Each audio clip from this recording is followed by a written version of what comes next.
마태복음 8장 8절에 있는 말씀을 바탕으로 해서 말씀으로만 하옵소서 이와 같은 제목으로 하나님의 말씀을 전하도록 하겠습니다. 2017년 12월 8일 며칠 전에 미국의 트럼프 대통령이 예루살렘이 이스라엘의 수도다라고 선포를 했습니다. 그것은 대통령 선거에 나와서 공약을 한 것을 이행하기 위해서 예루살렘이 이스라엘의 수도라고 선포를 한 것입니다. 지난 대통령이었던 클린턴이라든가 오바마 대통령도 대선 공약으로 예루살렘을 이스라엘의 수도라고 선포하겠다고 약속을 했지만은 그러나 대통령이 되고 난 다음에 이행을 하지는 않았습니다. 그런데 미국의 트럼프 대통령은 대선 공약으로 한 것이기도 하고 또한 이제 중요한 시점에서 예루살렘이 이스라엘의 수도라고 선포를 해버렸습니다. 트럼프 대통령이 신앙이 참 좋은 분이에요. 그분이 과감하게 온 세계에 반대가 있을 것을 알지만은 그러나 과감하게 예루살렘이 이스라엘의 수도라고 선포를 해버렸습니다.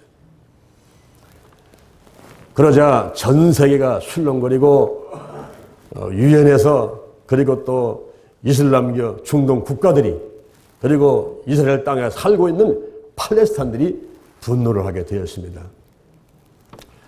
이런 가운데 우리가 예루살렘이 이스라엘의 수도라고 하는 것이 어떤 의미가 있는 것인가 하는 것을 먼저 여러분들이 아셔야만 됩니다.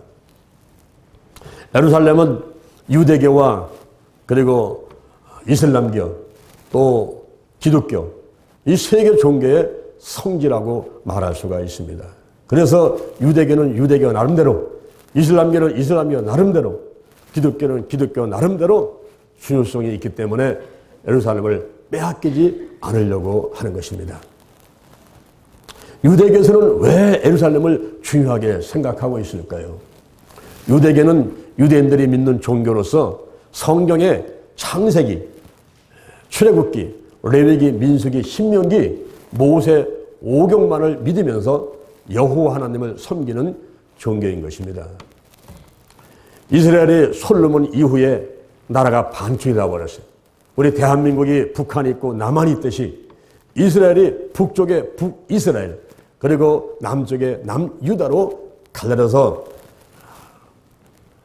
백성들이 신앙생활을 하고 또 국가가 운영되는 상황에 있을 때 기원전 721년에 아수르라는 나라, 오늘날을 말하면 마치 우리나라로 보면은 중국 같은 그런 나라, 큰 아수르라고 하는 나라가 침략을 해서 북이스라엘이 멸망되고 말았습니다.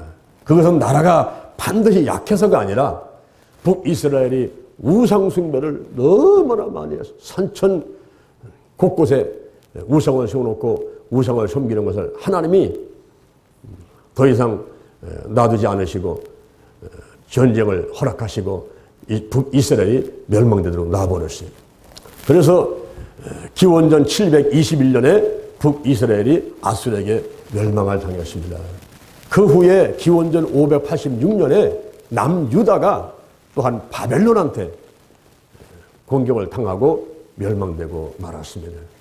그 이후에 바벨론이 페르시아에게 망하게 되고 페르시아는 그리스에게 망하게 되고 그리스는 로마에게 망하게 되면서 예수님이 오실 때는 유대 나라는 로마의 속국이 돼서 마치 대한민국이 일제 36년간 식민생활을 했듯이 유대 나라가 이스라엘이 로마의 속국으로 생활을 하고 있을 때였습니다. 그때 예수님께서는 오시니까 유대인들이 메시아 오기를 고대했어요. 유대인의 왕으로 우리 유대라는 나라를 이스라엘을 로마의 속국으로부터 해방시켜줄 메시아를 고대를 했습니다. 그때 예수님께서 오시자 유대인들은 야 유대인의 왕으로 예수님이 오셨다 이렇게 믿고 따랐지만은 나중에 살펴보니까 그게 아니었어요. 실망하는 가운데 유대인들이 오히려 예수님을 핍박을 하고 로마인들이 핍박을 하고 그러면서 예수님은 십자가에 못 박혀 돌아가시는데 사실 예수님은 이 땅에 오신 것이 유대라는 이스라엘 한 나라를 구원하기 위해서 오신 것이 아니라 온 인류를 구원하기 위해서 십자가에 못 박혀 돌아가시면서 피를 흘리고 살이 찢기시면서 우리의 죄와 저주의 값을 다 청산하시기 위해서 오신 분이었던 것입니다. 그런데 이스라엘 백성들은 유대인의 왕으로서 예수님을 기대했지만 그 기대에 미치지 못하자 온갖 핍박과 방해를 하게 됐던 것입니다. 그러자 예수님께서는 마태복음 23장 37절에서 예언을 하시는데 예루살렘아 예루살렘아 너는 망한다는 거예요. 너는 망한다. 즉 예수님께서 예루살렘의 멸망을 예언을 하셨습니다. 예수님이 십자가 못 박혀 돌아가시고 장사한 지 3일 만에 부활을 하시고 승천을 하신 이후에 AD 70년에 드디어 예루살렘이 멸망하게 되는 것입니다. 이스라엘 나라가 독립을 하기 위해서 반란을 일으켰는데 오히려 로마 장군 디도 장군이 군사를 이끌고 들어와가지고 예루살렘을 완전히 멸망시켜버리고 마는 것입니다. 그로 인해가지고 성전이 무너지고 서예루살렘에 그 담벼락만 남게 됐어요. 그래서 오늘날도 이스라엘 가게 되면 유대인들이 그 통곡의 벽에 매미같이 붙어가지고 이스라엘의 유대에 다시 회복을 위해서 거기서 매달려서 기도하는 모습을 보게 됩니다.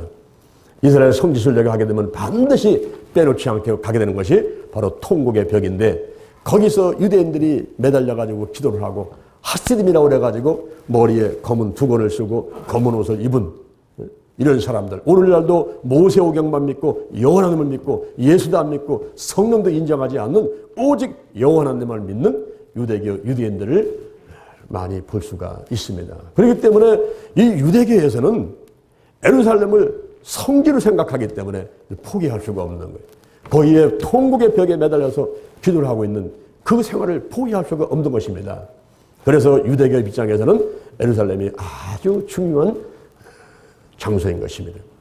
그러면 이슬람교에서는 왜 예루살렘을 중요하게 생각을 할까요?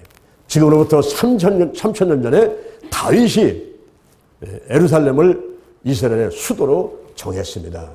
그래서 이스라엘 사람들이 유대인들이 예루살렘이 이스라엘의 수도로 알고 우리 대한민국으로 보게 되면 서울이 수도인데 바로 서울을 수도로 알고 그렇게 생활을 해왔어요.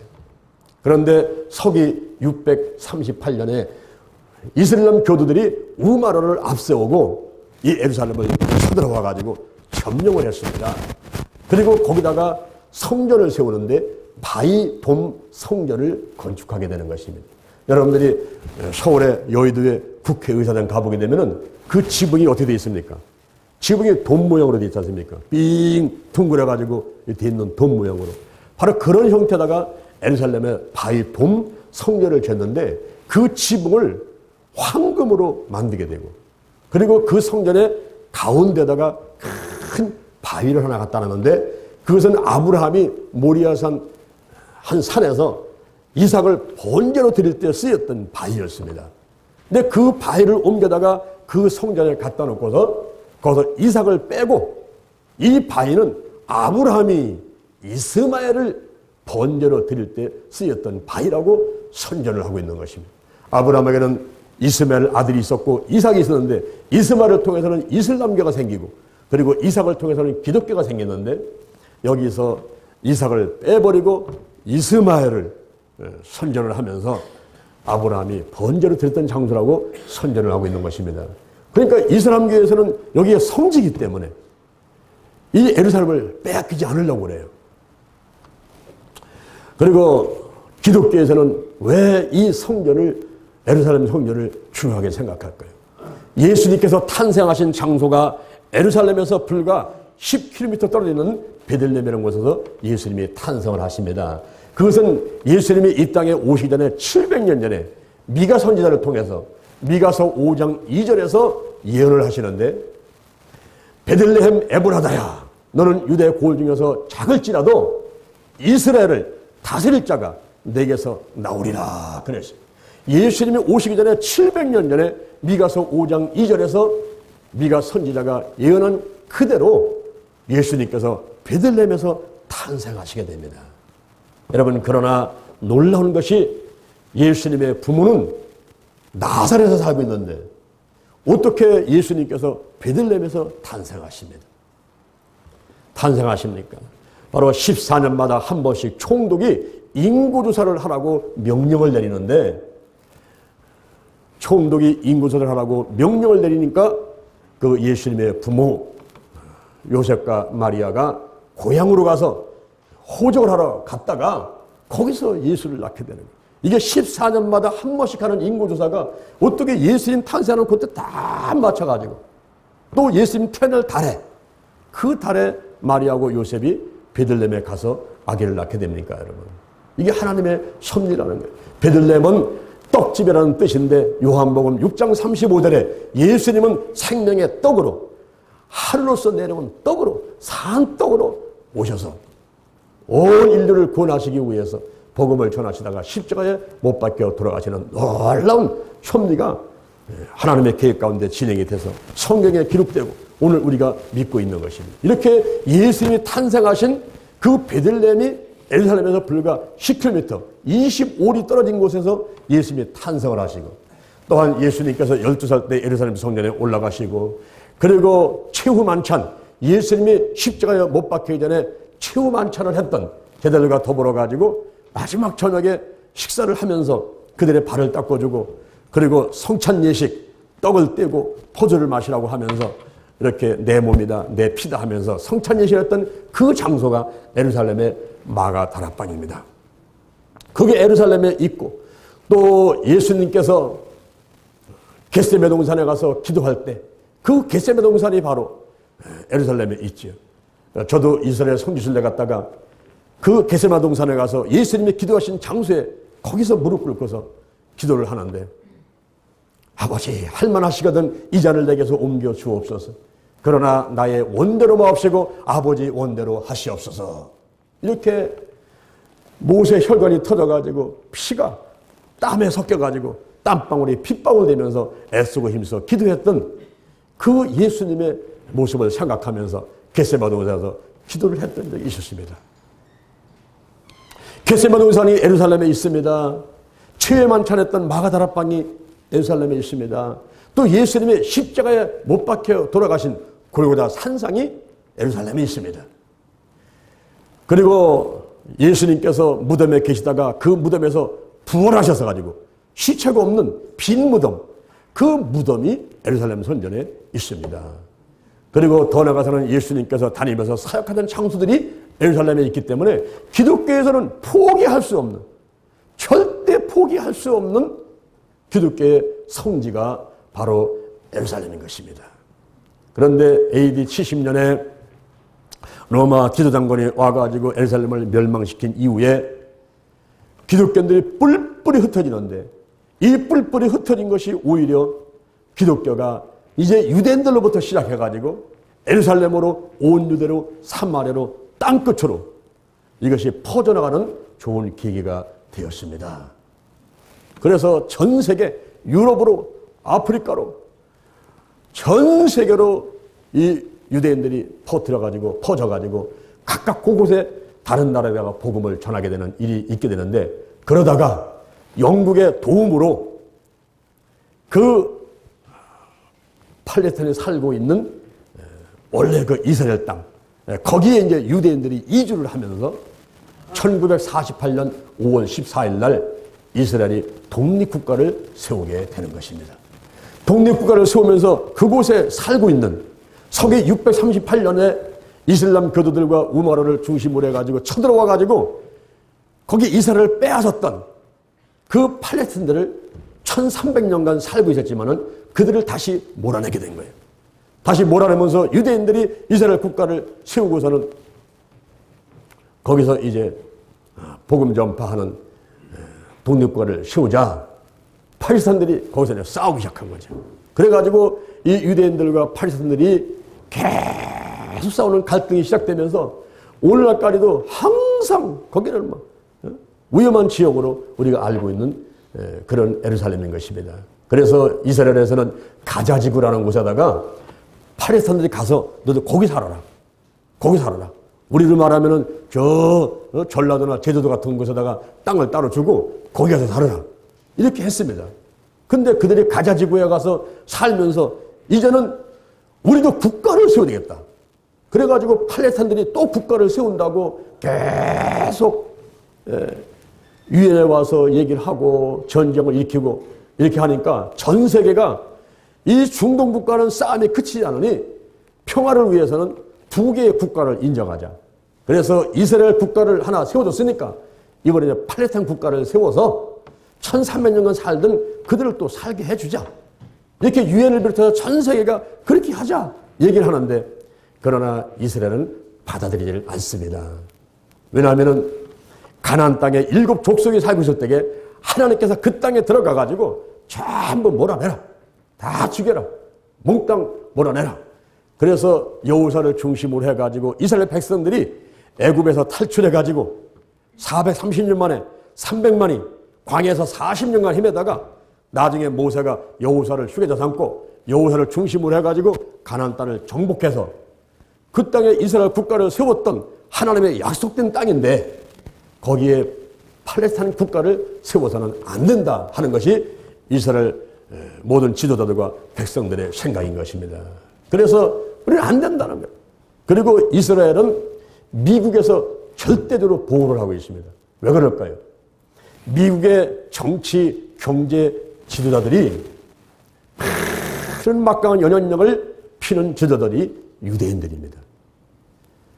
그러니까 미국이 전 세계의 자유파수꾼이고 미국은 영국에서 청교도들이 와가지고 세운 나라로서 전 세계 복음화를 위해서 앞장서서 쓰임받는 거룩한 도구, 그런 국가인데 그 나라를 움직이는 뒤에 힘은 유대인들입니다. 그러니까 유대인들이 이스라엘 국가에 팔레스타인 국가를 세우는 것을 원치 않고, 그리고 이스라엘 나라가 조그만 나라고 그 주변에 뭐 사우디아라비아, 이란, 이라크, 뭐 요르단, 터키, 이집트 큰 나라가 있어도 이스라엘 하나를 이기지를 못합니다. 왜냐하면 그 뒤에 누가 있습니까? 미국이 있기 때문에 이기지를 못하는 거예요. 이렇게 미국이 이스라엘을 한 주와 같이 이렇게 보호하면서 지키는 것은 하나님의 백성들을 보호하려고 하는 하나님의 역사하심과 함께 하시는 그런 뜻들이 또 더 큽니다. 그리고 미국의 트럼프 대통령이 신앙도 좋지만은 그 사위가, 트럼프 대통령 사위가 유대인입니다. 그리고 큰딸 이방카가 유대교로 개종을 했기 때문에, 그리고 또 대선 공약을 했기 때문에 이번에 예루살렘을 이스라엘의 수도다 이렇게 선포를 하게 된 것입니다. 그러면 하나님께서는 성경에서는 예루살렘을 어떻게 생각하고 있을까요? 요한계시록 21장 1절 이하에 보면은 새 하늘과 새 땅이 생기게 되고 새 예루살렘이 하나님께로부터 내려온다는 말씀을 하고 있습니다. 그렇기 때문에 하나님의 입장에서도 이 예루살렘은 너무너무 중요한 성지이며 중요한 장소이기 때문에 포기할 수가 없습니다. 이방인들한테, 팔레스틴한테, 이슬람교도한테 이 예루살렘을 빼앗길 수가 없는 겁니다. 그래서 요즘에 한국에서도 백투 예루살렘, 백투 예루살렘이 뭐냐면은 예루살렘에서 복음이 전파돼가지고 그것이 이제 바울을 통해서 로마로, 거기서 이제 올라가면 영국이죠. 영국에서 유럽을 복음화시키고 그것이 미국으로, 미국에서 아시아로 온 세계를 복음화시키는 예루살렘에서 시작됐던 그 복음이 이제는 다시 돌아가지고 예루살렘을 복음화시켜야 되는데 왜 그렇습니까? 그 예루살렘의 유대인들은 유대교를 믿고 예수를 믿지 않고 성령의 역사를 믿지 않고 오히려 여호와라는 놈만 믿는 모세 오경만 지키는 그런 사람 때문에 이 사람들에게 기독교를, 예수를, 예수가 길이고 진리고 생명이니까 예수를 전해야 된다 이러면서 복음을 전하자 하는 운동이 백투 예루살렘인 것입니다. 그 예루살렘을 이렇게 믿는 사람들이 중요하게 생각하는, 그리고 하나님도 중요하게 생각하는 성지인 그 예루살렘. 이번에 미국의 트럼프 대통령이 예루살렘은 이스라엘의 수도다. 그렇죠. 역사적으로 볼 때는 이미 3000년 전에 다윗이 예루살렘을 이스라엘의 수도로 정해가지고 내려오던 것을 서기 638년에 이슬람 교도들이 쳐들어와가지고 자들 땅이라고 생각하면서 1300년을 살았지만은, 그러나 1948년 5월 14일 날 이스라엘 국가가 독립하면서 이 땅을 다시 찾고자 하는 그런 노력이 있게 되는 것입니다. 이럴 때에 우리가 이러한 일들을, 인류 역사를 쭉 보면서, 성경의 역사를 쭉 보면서 오늘날 우리가 신앙생활을 할 때 정통성을 확립하는 것이 중요하다 하는 사실을 알게 되는 것입니다. 내가 도대체 누군가? 내가 누군가? 어디서 와서 무엇 때문에 살며 어디로 가는가? 나의 정체성은 무엇인가? 베드로전서 2장 9절에 너희는 택하신 족속이요 왕같은 제사장들이요 거룩한 나라요 하나님의 소유다. 우리의 정체성을, 우리의 정통성을 이렇게 확신시켜 주는 것입니다. 그렇기 때문에 오늘날 이런 교회에서나 우리 성도들이 신앙생활을 할 때에 그저 주일날 와가지고 예배드리고 하니까 마음이 편안해 하는 것만 생각하지 마시고, 우리가 이제 성도가 되었으니 내가 나가서 복음을 전해가지고 예수를 모르는 사람들에게 예수를 전하고 지옥 갈 사람들을 천국으로 인도하는 저와 여러분이 되어야 될 줄로 믿습니다. 그렇게 하기 위해서는 우리가 첫 번째 예배에 성공하는 사람이 되어야 돼요. 예배. 예배는 종합예술입니다. 이 예배 안에 다 있어요. 여기에 말씀이 있습니다. 기도가 있습니다. 헌금이 있습니다. 교육이 있습니다. 교제가 있습니다. 찬양이 있습니다. 이 예배 안에 다 있는 거예요. 그 종합예술이라고 할 수가 있습니다. 이 땅에 사는 사람은 누구든지 무엇인가는 예배를 하고 살아갑니다. 어떤 사람은 돈을 예배를 합니다. 제가 미얀마를 한번 갔더니 미얀마에 황금을 70억 톤을 쌓아놓고, 여러분 70억 톤. 70억 톤의 금을 쌓아놓고 거기에 200~300명이 모여가지고 매일같이 기도를 하는 거예요. 황금을 향해서 우리한테도 황금을 달라고 복 달라고 비료되는 이런 기복신앙을 가진 미얀마 사람들을 만나볼 수가 있었습니다. 인도에 가게 되면 인도는요 소를 우상시하고 그리고 쥐를 또 우상시하는데 신지만 나타났다라면 아주 이건 무슨 아주 그냥 엄청난 신이 나타났다고 생각하면서 섬기는, 무엇인가는 예배를 하면서 사람들은 살아갑니다. 어떤 사람들은 귀신을 예배를 합니다. 미국에는 사탄 제일교회가 있어요. 하나님을 믿는 교회가 아니라 사탄을 숭배하는 교회가 있습니다. 거기 모여가지고 그들은 주기도문을 거꾸로 해요. 뭐들 다 거꾸로 합니다. 마귀는 다 보면은 좋지 않은 것들만 가지고 역사를 하잖아요. 근심, 걱정, 염려, 불안, 초조 막 이런 나쁜 습관들, 술 먹고 담배 피고 막 하고 막 그 나쁜 것들만 행하면서 마귀를 좋아하게 만들어요. 우리나라에 붉은 악마라는 축구 응원단이 있지 않습니까? 왜 하필이면 붉은 악마라고 부르습니까? 제가 빨간 것을 입고 있는 것은 예수의 보혈을 상징하고 그리고 성령의 불을 상징하고 하늘에 가게 되면 하나님께 가장 가까이 있는 세라핌스라는 스랍들이라는 천사들이 있는데 그들은 불타는 자들은 뜻을 갖고 있어요. 그래서 붉은 천사들 이래야 되는데 붉은 악마들, 그러니까 마귀가 얼마나 좋아합니까? 이렇게 사탄을 숭배하는 사람들이 있어요. 저희 집안도 1년에 12번의 제사를 지는 집안. 떡을 하면 사람이 먼저 먹는 게 아니고 외양간에 귀신, 우물가에 귀신, 다락방에 귀신, 대문간에 귀신한테 먼저 갖다 주고 그 다음에 사람이 먹던 그런 시절이 있었어요, 여러분. 고린도전서 10장 20절에 보니까 이방인의 제사하는 것은 귀신에게 하는 것이요. 그래서 우리가 떡, 무슨 사과, 배 갖다 놓고서 제사 지지 말란 말이다. 그거는 할아버지가 온 게 아니고 아버지가 온 게 아니고 귀신이 할아버지로 가장해서 아버지로 가장해서 온 거를 귀신을 섬기는 거지 부모한테 공경하는 것이 아닌 것입니다. 오히려 부모님은 살아계실 때 용돈도 드리고 전화도 드리고 요즘에 이렇게 날씨 추울 때 따뜻한 열나는 내복도 좀 사다 드리고 할렐루야. 이렇게 하는 게 이게 효도지. 돌아가신 다음에 뭐 배사 갖다 놓고 제사 드리고서 그거 누가 먹습니까? 아버지 됐다고 다 자기가 먹고 말이에요. 아무것도 아닌 거예요. 우리가 제사를 드리지 말고 추도예배를 드리면서 이 땅에 살아계실 때에 우리 아버님의 신앙생활을 하는 모습이든가 여러 가지 좋은 것을 그리면서 서로 가족과 나누면서 우리도 부모님 따라서 이렇게 행복하게 한번 건강한 삶을 살자 이렇게 하는 그런 시간들을 가져야지. 귀신을 섬기면 안 되는 거예요. 그 할아버지 귀신은 아버지 귀신을 섬깁니까?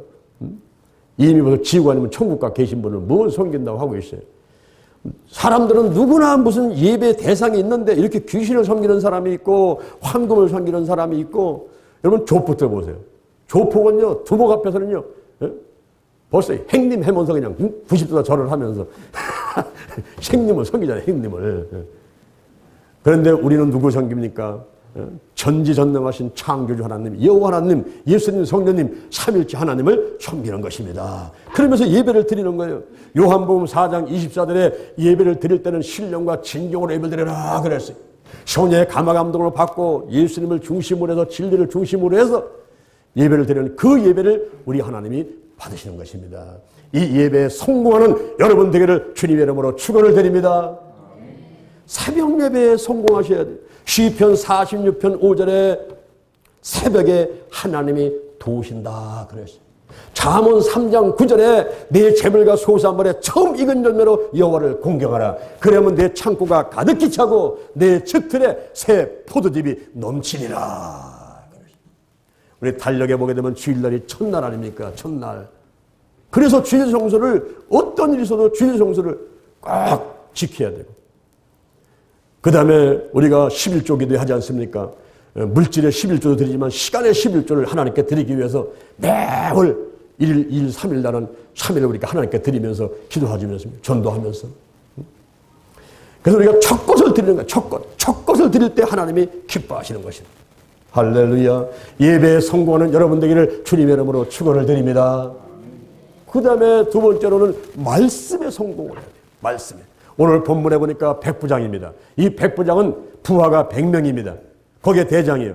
그 백부장이 예수님께 와가지고 예수님께 말씀드립니다. 주여, 내 집에 하인이 중풍병으로 누워서 몹시 괴로워하고 있습니다. 그래, 내가 가서 고쳐주면. 아이고, 아닙니다, 주님. 저도 남의 수하에 있습니다. 제가 백부장이지만 천부장 밑에 있습니다. 남의 수하에 있고 제 밑에도 군사가 많습니다. 그래서 가라 하면 가고 오라 하면 오고 하라면 합니다. 말씀으로만 하옵소서. 그러면 내 하인이 낫겠습니다. 예수님이 거기서 감탄을 하시는 거예요. 세상에 이스라엘 자손 가운데 이만한 믿음을 가진 사람을 내가 만나보지 못했다. 내 믿음대로 될지어다. 그때 그 하인이 중풍병에서 깨끗이 치유받고 말았습니다. 할렐루야, 할렐루야. 시브리서 4장 12절에 하나님의 말씀은 살았고 운동력이 있어. 주 안에 쓴 어떤 것보다도 이리하여 우리의 혼과 영과 관절과 고소를 찔러 쪼개기까지 하고 우리의 마음과 생각을 감찰한다 했습니다. 이 말씀은 로고스, 계시된 예수 그리스도를 말하는데, 바로 백부장이 예수를 만났어요. 예수를 만났는데 예수님께서 내 믿음대로 될지어다 라고 선포하셨는데, 이 말씀은 레마입니다. 로마서 10장 17절에 믿음은 들음에서 들음은 그리스도의 말씀을 임하는다. 그리스도의 말씀, 예수님의 말씀, 그 말씀은 레마인데, 레마, 지금 이 시간 나에게 하시는 말씀인데, 내 믿음대로 될지어다. 지금 이 시간 백부장이 하시는 그 말씀, 그 말씀을 들으면서 아멘 하는 순간에 그 중풍병 하인은 낫고 말았습니다. 오늘날 강대상에서 하나님의 말씀이 전파될 때, 여러분 성경을 읽을 때 그 말씀이 지금 이 시간 나에게 하시는 말씀으로 와가지고 내 마음과 생각을 유동치면서 나의 영과 혼과 관절과 골수를 찔러 쪼개기까지 하고 그냥 감동을 치면서 아멘 아멘 아멘, 자기도 모르게만 눈물이 펑펑 쏟아지면서 막 불타는 소원과 막 견딜 수 없는 뜨거운 마음 갖고 막 아멘 아멘, 이런 믿음의 자세를 갖는 그 순간에 여러분의 문제는 해결됩니다. 여러분의 질병은 고침받습니다. 여러분의 마음의 소원들이 응답될 줄로 믿으시길 바랍니다. 우리가 말씀에 성공해야 돼요. 말씀에. 성경을 읽고 듣고 묵상하고 암송하고. 제가 어제 여기 까만 머리 가서 이발했어요. 잘했죠? 이발 딱 하면서 제가 달래갔겠습니까? 그분 전도하려고 갔지 내가. 이발을 아무나 다 할 수도 있지만은 일부러 찾아가는 거예요. 마침 사람이 없더라고. 이발을 하면서 한 달에 한 번씩 우리 교회 오셔가지고 이발 봉사하시고 우리 여자들 남자들 다 카트하고 이렇게 이발해 주시는데 너무너무 고마워가지고 나도 좀 뭔가 해드리고 싶은데 곰곰이 생각하는데, 제가 우리 허인강 집사님과, 그분 이름이 허인강이에요. 허정강, 응? 허정강을 생각하면 빠른데 허인강이에요. 허인강. 내가 허인강 집사님을 지금 뭔가 도와드리고 싶어가지고 내가 1대1로 성경 공부를 한번 해드리고 싶은데 한번 시간 좀 내시가 있습니까? 그때는 막 이분이 너무 고마워가지고 목사님 같이 바쁘신 분이 자기하고 1대1로 성경 공부를 한다. 근데 이분은 신앙생활을 오래 했던 분이기 때문에 내가 하는 말을 금방 알아들어요. 시험 들어가지고 10년을 교회를 안 나간 분이에요, 지금. 어떤 분이 말하기를, 당신은 지금 이 어두운 영의 역사를 한다고. 그 말을 한마디 할 때도 지금 아름다운 말을 해야 돼. 상대방을 비난하고 상대의 믿음을 떨어뜨리는 이런 말을 하지 말고 상대의 믿음을 일으키는 덕을 세우는 이런 말을 해야 되는데 당신은 영이 지금 어두운 사람 같다고. 이래버리니까 이분이 시험 들어가지고 10년을 교회를 한다는 거예요. 나는 예수 못 믿을 사람인데. 나는 예수님께 사랑받지 못하는 사람이야. 이래가지고 10년을 교회를 한다는 것이. 근데 제가 이분을 만나가지고, 허인강 집사님은 정말 영혼이 막습니다. 인상이 너무 좋으시고, 마음도 좋으시고, 영적으로 충만하시고, 조금만 성경 공부하시면은 성령의 각종 은사가 나타나고, 크게 쓰임받겠습니다. 이랬더니 이분이 그냥 기분이 그냥 째지는 거야, 막. 그래서 하는 얘기가, 목사님, 12월 달은 바쁘실 테니까, 1월 달부터 시작하면 어떻겠습니까? 그렇게 합시다. 1월 달부터. 여러분, 우리가 말씀을 읽고 듣고 공부를 해야 돼요. 이 말씀에 성공해야 됩니다. 아멘? 말씀을 성공할 때 이 말씀이 들어와가지고 뭐 들어온 게 있어야 돼. 인풋가 있어야 아웃풋가 있는 거예요. 뭐 들어온 게 있어야 뭐 나가는 게 있지. 뭐 들어온 게 있어야 여기서 소화가 될 것 아니겠습니까?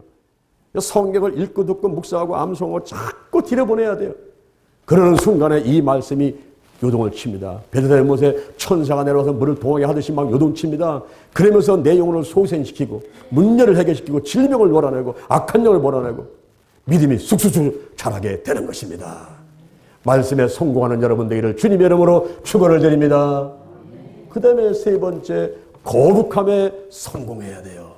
거룩함에 대살릴가전서 5장 16절 이하에서 이런 말씀을 합니다. 항상 기뻐하시오. 쉬지 말고 기도하시오. 범사에 감사하시오. 이는 그리스도 예수 안에서 너희를 향하신 하나님의 뜻입니다. 성령을 소멸치 마시오. 예를 멸시치 마시오. 범사에로 좋은 것을 취하시오. 악은 모든 모이라도 버리십시오. 평강의 하나님이 친히 너희를 거룩하게 하시고 너희의 온 영과 혼과 몸이 우리 주 예수 그도 강림하실 때 흠없이 보존되기를 원합니다. 따라합니다. 나부터 거룩하겠습니다. 거룩한 성도, 거룩한 교회, 거룩한 가정, 거룩한 나라를 만들자. 거룩한 가정 만들고 거룩한 나라 만들고 거룩한 교회 만들기 전에 내가 먼저 나부터 거룩한 사람이 되어야만 되겠습니다. 요한 1서 3장 21절에 보니까 내 마음이 책망할 것이 없으면 하나님 앞에서 담대함을 얻고 무엇을 구하든지 다 받으리라. 할렐루야. 내 마음에 책망할 것이 없어요. 걸리는 것이 없어야 돼. 내 마음에 책망할 것이 없으면 하나님 앞에 담대함이 됩니다. 온갖 죄가 다 씻겨지면 여기저기 걸릴 게 없게 되면 담대함이 생겨가지고 하나님 앞에 서가지고 구하는 것마다 무엇을 구하든지 다 얻게 된다고 말씀하고 있습니다. 우리가 하나님 앞에 나와가지고 이것 주세요, 저거 주세요, 소원 주세요, 문제 해주세요, 질병 고쳐주세요, 사업장 아무리 기도를 해도요, 목장구름이 있어가지고, 막힌 담이 있어가지고, 하나님과 우리 사이를 막고 있는 게 있다면, 그 기도는 하나님께 상달이 되지를 않습니다. 그래서 마음에 책망할 것이 없을 때, 하나님 앞에 담대하게 서게 되고, 구하는 바 다 얻게 된다. 말씀하고 있는 것입니다. 제 아들 사무엘이 4살 때였습니다. 내가 집에 들어갔더니, 졸졸졸 쫓아다니게. 아빠. 우리 사무엘 잘 있었지? 이러고 안아주니까 아빠 귤 하나 사주세요. 그러더라고. 엄마 이 아이가 귤을 먹고 싶었단 말이에요. 아빠 귤 하나 사주세요. 그래. 내가 내일 들어올 때 귤 사줄게. 그래서 놓고서 내가 뭘 하고 있으니까 또 사가지고 내 뒤를 자꾸 잡아당겨. 아빠 귤 사주세요. 알았어. 내가 사준다고 그랬잖아. 그래서 책상 가서 무슨 뭐든 책 좀 보려고 하시니까 또 달려와서 여기를 막 잡아당겨. 아빠, 귤 사주세요, 귤. 알았어. 내가 귤 사준다고 그랬잖아. 또 뭐 하시니까 나 손을 막 끌고 다니. 아빠 이리 와보시라고. 날 또 끌고 가는 거야, 어디로 봐. 그래서 어디 가냐 했더니 자기 방으로 가더니만 책을 하나 피는데 거기에 보니까 귤 그림이 있어. 그거를 가르치면서 아빠 이거 사주세요, 이거. 알았어, 내가 사줄게. 그래서 제가 그 이튿날 까르푸 가가지고 귤 한 박스에다가 딸기에다가 사과에다가 과일을 많이 사다가 막 깎아줬더니 이 아이가 막 먹어가면서 내 옆에 달려가지고 입에다가 뽀뽀를 막 하면서 고맙다고. 제가 가만히 그 당시에 그 아이를 생각하면서 여러분 4살짜리 아이 속에 얼마나 깨끗합니까? 순수함이 있습니까? 그렇죠? 그 깨끗한 순수한 마음 가운데 소원이 생겼어. 귤을 먹고 싶은 거야, 귤을. 그러니까 아빠 앞에서 담대히 서가지고 한 번 외치고 두 번 외치고 귤 사주세요, 귤 사주세요. 그리고 가서 그림책 보여주면서 그림, 이거 귤, 이거 사달라, 이거 사달라. 여러분, 그럴 때에 사주지 않을 아빠가 어디 있겠습니까, 여러분? 그죠? 아무리 돈이 없어도 빚을 내서라도 사주죠. 우리 하나님도 똑같아요, 여러분. 내가 마음에 책망할 것이 없고 거룩하게 되어서 영과 혼과 육이 전부 흠없게 돼가지고 담대한 입장에서 아버지 하면서 외치게 되면 우리 하나님께서 그 기도를 왜 안 들어주시겠어요? 아멘. 에레미야 33장 3절에 너는 내게 부르짖으라 내가 내게 응답하겠고 내가 알지 못하는 크고 비밀한 일을 내게 보이리라. 우리가 거룩함에 성공해야 돼. 말씀에 성공해야 돼. 예배에 성공해야 돼. 우리의 정체성, 우리의 정통성은 이미 확립이 됐고 우리 하나님께서는 우리 아버지가 되시고 우리는 자녀가 되고 나는 성도가 되고 거룩한 나라가 됐고 하나님의 소유가 되었으므로 이제는 막힌 담, 목장구름 있는 거 이것저것 생각나는 거 전부 예수의 씻어내고 하나님 앞에 담대히 서가지고 여러분의 소원을, 문제를, 질병을 아뢰고 다 응답받는 여러분 되기를 주님의 이름으로 축원을 드립니다. 할렐루야, 감사합니다. 여러분의 문제에서 가슴에 손을 쥐고 몸이 아픈 사람은 아픈 자리에 손을 얹으시기 바랍니다. 예수의 벌을 바르고 빠르고 씻어냅니다. 성령이여 임재하시고 운행하여 주옵소서. 나사는 예수님의 이름으로 멸하니 문제는 떠나갈지어다. 가정의 직장의 사업장의 문제가 다 해결될지어다. 물질의 문제가 해결될지어다. 하나님이 함께 하셔서 머리부터 발까지 있는 질병들이 드러나게 하시고 악한 영이 떠나가도록 역사하여 주옵소서. 나사는 예수님의 이름으로 멸하니 죽음의 영이 떠나갈지어다. 우상이 떠나갈지어다. 거짓이 떠나갈지어다. 음란이 떠나갈지어다. 근심, 욕심, 의심, 사심이 떠나게 될지어다. 신뿌리와 나쁜 습관들, 가난과 온갖 영과 혼과 육의 환경에 더러운 질병들 다 드러나고 떠나갈지어다. 떠나갈지어다. 떠나갈지어다. 하나님께서 함께 하셔서 뼈, 신경, 근육, 인대, 세포 모든 기능이 정상으로 회복되게 하시고 있는 질병은 또 당하며 백세 건강, 백세 건강 축복하여 주옵소서. 축복하여 주옵소서. 마음의 소원들이 다 이루어지게 하시고 가정에 행복하고 직장에서 높아지고 사업장은 번창하게 하시고 교회는 날마다 부흥되게 하시고 우리에게 주신 작고 큰 사명들을 잘 감당할 수 있도록 한 주간도 함께하여 주옵소서. 예수님의 이름으로 기도합니다. 할렐루야.